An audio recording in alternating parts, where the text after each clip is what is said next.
অবশেষে চাকরিটা নিয়ে গ্রামের বাড়িতে ফিরে এসেছি। আজ প্রায় ১ বছর হলো। স্ত্রী সন্তানদের খুব একটা মত ছিল না। তবে কি আর করবে ওরা? চাকরিটা যখন আমারই।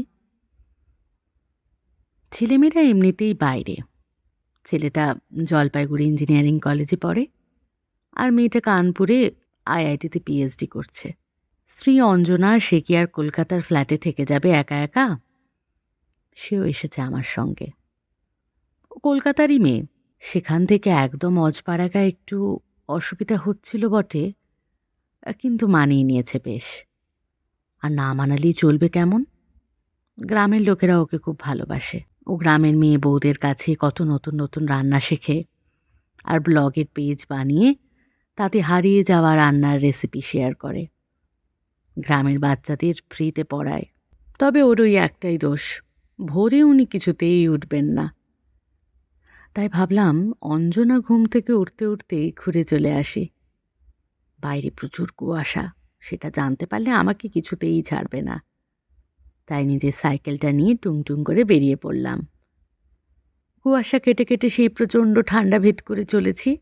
আমি একা নই, কত কত পরিবার টোটোতে করে, কেউ ভ্যান রিকশায়, কেউ মারুতি ভ্যানে, কেউ ছোট হাতির পেছনে সমুদ্রে স্নান করতে চলেছে। যখন আমার ঠাকুমা ছিলেন, যখন আমরা ছিলাম একান্নবর্তী পরিবার, তখন আমরাও প্রায় সব গাঁ উজাড় করে কেউ গরুর গাড়িতে, কেউ রিকশায় করে চলে যেতাম স্নান করতে। স্নান করতে যাওয়ার প্রস্তুতি চলতো তার আগের দিন থেকে।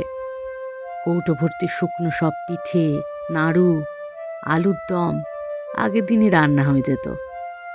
তারপরে এমনি স্নান টানের পর কে কোন পোশাকটা পরবে, গামছা, তেল, এই সমস্ত কিছু গুছিয়ে ফেলা হতো।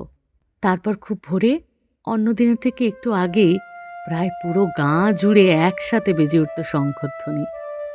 কয়েকজন ছাড়া প্রায় সবাই যেত সমুদ্রে পুণ্য স্নান করতে।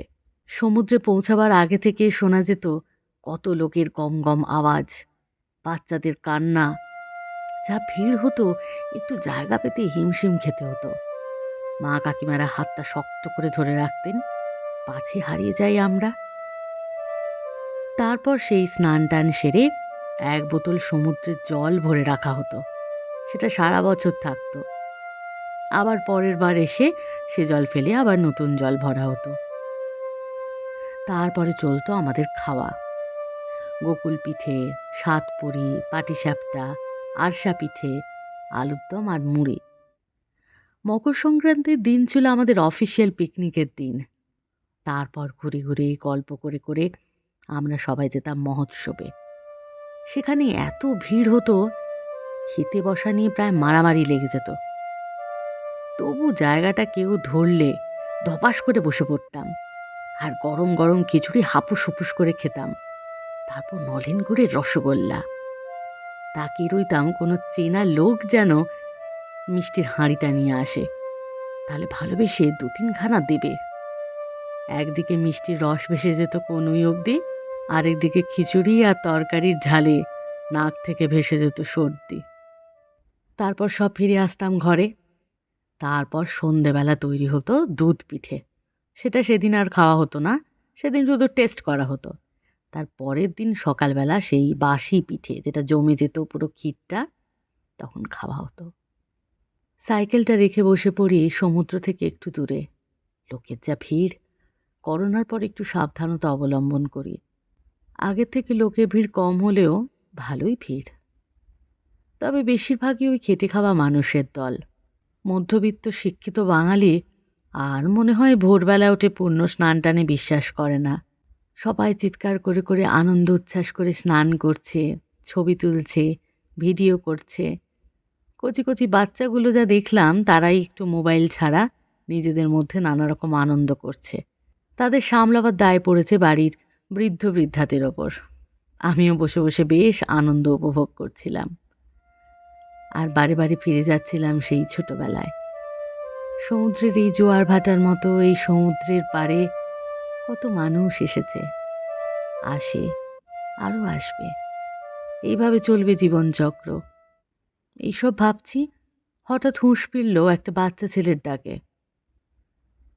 স্যার, একা এসেছেন? আমি তখন থেকে দেখছিলাম এখানে আপনি বসে আছেন। স্যার, মা দিল বলে শালপাতার থালাটা ধরিয়ে দিয়ে ছুট।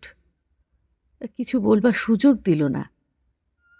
দেখলাম শালপাতা একটু মুড়ি, তাতে সেই লাল লাল আলুর দম, একটা পাটিসাপটা, আর আমার সেই প্রিয় আরশা পিঠা।